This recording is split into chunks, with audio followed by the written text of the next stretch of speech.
Karena tadi kalau saya katakan endorsement dari Pak Jokowi, ada yang sebagian pihak menilai ini merugikan Pak Prabowo karena secara figur Pak Prabowo sudah kuat, tapi justru karena kehadiran Gibran di sana yang kemudian menjadi celah untuk orang menyerang Pak Prabowo. Anda melihat itu nggak?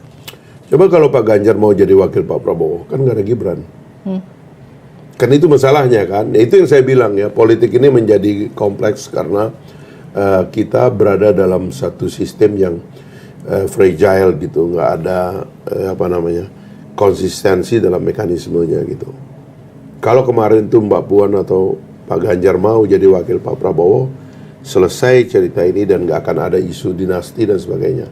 Kami sendiri di koalisi tahu betul bahwa munculnya Gibran tuh bukan desain awal. Munculnya Gibran adalah karena kegagalan koalisi dan PDIP, lalu di koalisi tidak disepakati, Pak Erik tidak disepakati, Erlangga, Pak Yusril, Bu Khofifah itu bertengkar kita rapat tiap hari sampai Pak Prabowo bilang kalau gitu sebut nama deh, ya kan? Nanti saya lihat bagaimana sebenarnya teman-teman. Tulis tuh, saya tahu betul tuh di rapatnya, tulis kasih semua aklamasi Gibran.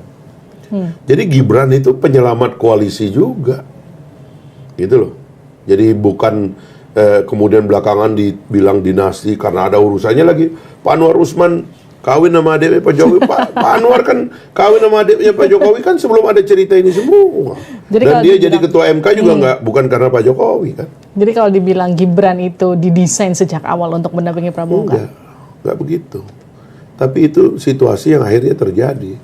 Makanya waktu si Almas itu menggugat begitu, ya memang itu natural. Karena nggak ada transaksi keuangan apapun dengan Mas Gibran dan dengan TKN, nggak ada. Itu memang natural, ada orang melakukan gugatan, ada anak muda yang mengajukan tambahan gugatan, ya terjadilah gitu. Jadi kita ini akhirnya kan di musim pemilu ini terpaksa sakwa sangka ini kita perbanyak gitu. Dan menurut saya itu yang membuat juga pemilu ini jadi nggak terlalu sehat begitu ya. Tapi ya tetap aja itu nggak bisa dihindari. Dan apapun akhirnya yang untung, sekali lagi ya, akhirnya yang untung adalah Pak Prabowo dan Mas Gibran gitu.